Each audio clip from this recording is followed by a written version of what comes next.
नाज़रीन, अब 5 मार्च 2024 मुताबिक 23 शाबान के अवधनामा वॉइस एडिशन में आपका खैर मकदम है। आप समाअत फरमाने जा रहे हैं अवधनामा में शायद अहम खबरों के खास हिस्से। सुप्रीम कोर्ट का तारीखी फैसला आया है। 26 साल बाद 7 जजों की बेंच ने 5 जजों की आईनी बेंच के अपने ही फैसले को पलट दिया है। पीवी नरसिम्हा राव से मुताल्लिक मामले में सुप्रीम कोर्ट के फैसले में कहा गया था कि अगर कोई मेंबर पार्लियामेंट या एमएलए वोट देने के लिए रिश्वत लेता है या ऐवान के अंदर तकरीर करता है तो उसके खिलाफ कोई कानूनी कार्रवाई नहीं की जा सकती।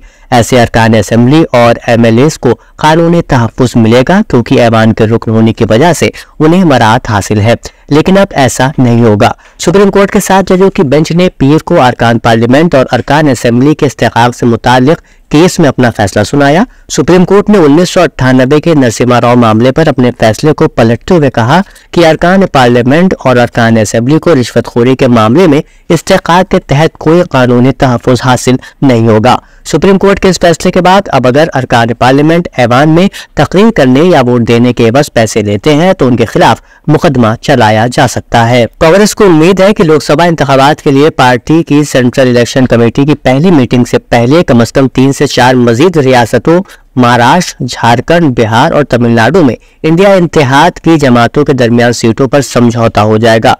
ऐसे इशारे मिल रहे हैं कि तमिलनाडु में कांग्रेस और डीएमके के दरमियान सीट शेयरिंग पर हतमी समझौता हो गया है और महाराष्ट्र में भी सीट शेयरिंग फार्मूला तय पा गया है। बिहार में आरजेडी और झारखंड में जेएमएम के साथ बातचीत आखिरी मराहिल में है।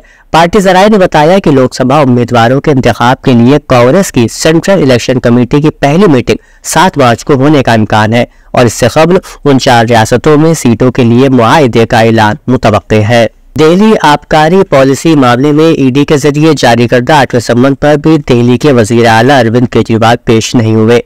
ईडी ने उन्हें 8 मार्च को तलब किया था, लेकिन केजरीवाल ने ईडी के सामने पेश होने के बजाय उसके नोटिस को ही गैर कानूनी करार दे दिया। अलबत्ता उन्होंने ईडी के सामने पेश होने पर रजामंदी जाहिर करते हुए 12 मार्च के बाद की कोई तारीख देने के लिए कहा है। वहीं सुप्रीम कोर्ट ने आम आदमी पार्टी को एक बड़ा झटका देते हुए राउस एवेन्यू में पार्टी के दफ्तर को 15 जून तक खाली करने का हुक्म दिया है।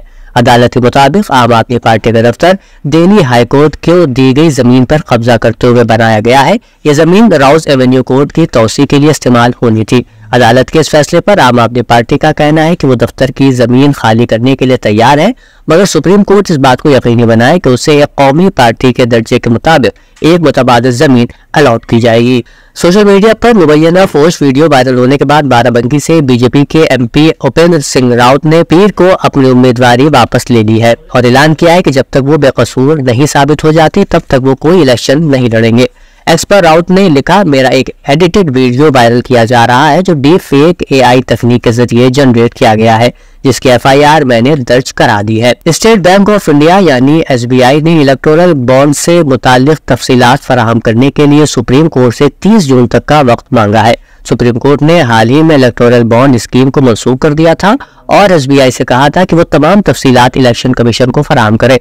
ख्याल रहे कि एसबीआई वो वाहिद बैंक है जो इलेक्टोरल बॉन्ड्स जारी करता है। उत्तर प्रदेश की गवर्नर मोहतरमा आनंदीबेन पटेल ने कहा है कि दीन दयाल यूनिवर्सिटी से तालीम लेकर निकले तलबा तालिबात किसानों को मवेशी परवरी के जदीद तरीकों से आरास्ता करके उनकी आमदनी दोगुना करने में मदद कर सकते हैं।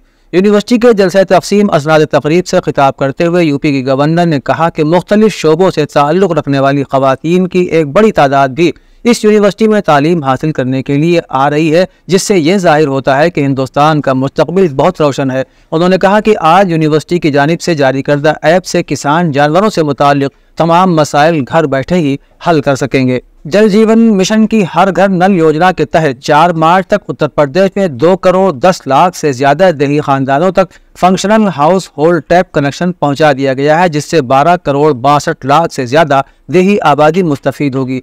ऑफिशियल ज़राए ने पीर को बताया कि यूपी के 12 करोड़ 62,84,160 मकामी अफराद तक शफ़ाफ पीने का पानी सीधा पहुंचा है, तो दूसरी तरफ 2 करोड़ 10,47,360 देही कुंभों तक functional house hold tap connection भी पहुंच गया है। ज़राए ने बताया कि बीजेपी की डबल इंजन वाली हुकूमत हर घर तक न सिर्फ पीने का साफ पानी फराहम कर रही है, बल्कि नौजवानों को रोजगार भी फराहम कर रही है।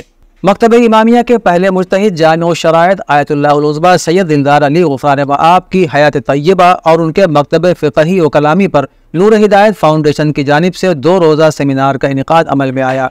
हौज़ा इल्मिया हज़रत दिलदार अली ग़ुफ़रान मआब के तालिब इल्म मौलवी मोहम्मद अब्बास ने तिलावत कलाम पाक से जलसे का आगाज़ किया। उसके बाद डॉक्टर हैदर मेहदी की निज़ामत में मकाला ख़ानी का आगाज़ हुआ। इस सेशन में 10 अफराद ने मकतब ग़ुफ़रान मआब की अज़मत और आफ़ाक़ियत पर अलग अलग अनावीन के तहत मकाले पेश किए।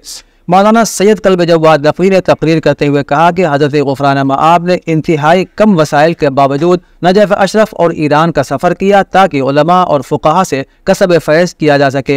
हज़रत ग़ुफ़रान मआब ने हर महाज पर फ़िक्री और इल्मी अंदाज़ में मुकाबला आराई की और मकतब इमामिया की तरवीज और इशाअत के लिए पहले स्कूल की बुनियाद रखी। मसीहा उर्दू सोसाइटी के ज़ेर एहतमाम उर्दू अदब पर एक सेमिनार हुआ। इस मौके पर Hindi Urdu literature award committee Lucknow की शाया करदा किताब बचपन की बातों का इजरा किया गया। मेहमान ख़ुसूसी यज भारती मणिंद्र मिश्रा ने कहा कि उर्दू ने हिंदुस्तान में दिलों को जोड़ा है। उर्दू अदब से कौमी इत्तेहाद मजबूत हुआ है। उर्दू ज़बान ने हिंदुस्तान की आलमी शनाख्त को जन्म दिया है। दीगर मेहमानों और मुकर्रिरीन ने भी उर्दू की तरक्की के लिए मसीहा उर्दू सोसाइटी के काम को सराहा और उर्दू की तरक्की के लिए मजीद काम करने पर जोर दिया। Professor Abbas Ali Mehdi vice chancellor Era's university Lucknow को all India institute of medical sciences Bhopal ने अपने तीसरे कॉन्वोकेशन में मेडिकल साइंस के मैदान में उनकी शानदार खिदमात और इल्मी कामयाबियों के लिए DSc डिग्री से नवाजा गया है। प्रोफेसर मेहदी ने क्लिनिकल बायोकेमिस्ट्री, धाती जहरीला, फ्री रेडिकल बायोलॉजी और मुख्तलिफ बीमारियों के पैथोफिजियोलॉजी के शोबों में नुमाया खिदमात अंजाम दी हैं। वो तकरीबन 40 साल से तिब्बी तहकीक और तदरीस के शोबे से वाबस्ता है और 400 से ज़ायद तहकीकी मकाले शाये कर चुके हैं। उनके ज़ेर निगरानी 27 PhD, 4 MPhil और 200 से ज्यादा DM, MDS, MS और MD के तलबा ने मकाले लिखे हैं। प्रोफेसर मेहदी दुनिया के कई इदारों में विजिटिंग प्रोफेसर भी रह चुके हैं।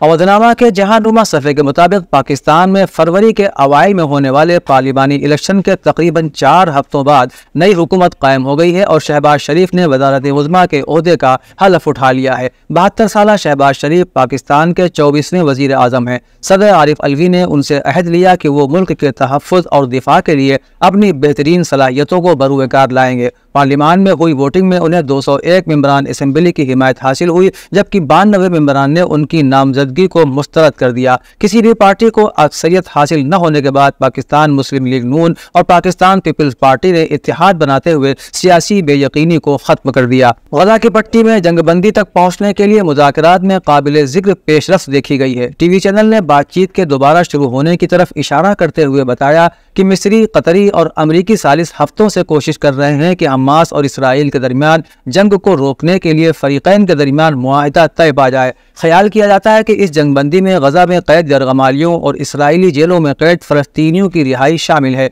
रिपोर्ट के मुताबिक इसराइल और हमास के दरमियान मुज़ाकरात दोनों फरीकों के लिए एक काबिल कबूल फार्मूले की तलाश में हतमी मरहले में दाखिल हो चुके हैं और रमज़ान से पहले पहले जंगबंदी का ऐलान मुतवक्के है।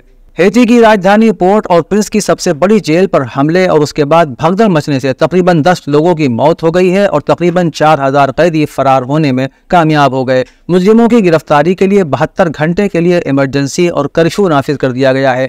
एक मुसल्लह गैंग ने इतवार के रोज हैती की सबसे बड़ी जेल पर हमला किया और बड़ी तादाद में कैदियों को आज़ाद करा लिया। मकामी मीडिया ने इत्तला दी है कि मरने वालों की तादाद में इजाफे का अंदेशा है, ताहम यहाँ की हुकूमत ने अभी तक इस सूरत हाल के बारे में कुछ भी तस्दीक नहीं की है। मिस्र की एक फौजदारी अदालत ने मजहबी जमात इख्वानुल मुस्लिमून के मुर्शिद आम मोहम्मद बदी और दीगर 6 अफराद को सजाए मौत सुनाई है। इस केस में 37 मुल्जिमान को उम्र कैद और 21 दीगर को रिहा कर दिया गया। इसके अलावा 6 मुद्दा अलैहान को 15 साल कैद बामशक्कत और 7 को 10-10 साल कैद बामशक्कत की सजा सुनाई गई। इल्जाम है कि उन्होंने आइन और कानून की खिलाफ वर्जी, आइन और कानून की दफात में खलल डालने, रियासती इदारों और कार्य सरकार में मुदाखलत की, शहरियों की जाती आज़ादी और अवामी आज़ादियों पर हमले किए। अदालत ने कहा कि इस ग्रुप का मकसद ताकत के जरिए हुकूमत को तब्दील करना और फोर्सेस के अहलकारों और तनसीबात पर हमला करना, मुसल्लह अफवाज, पुलिस और अवामी तनसीबात और दहशतगर्दी फैलाना था।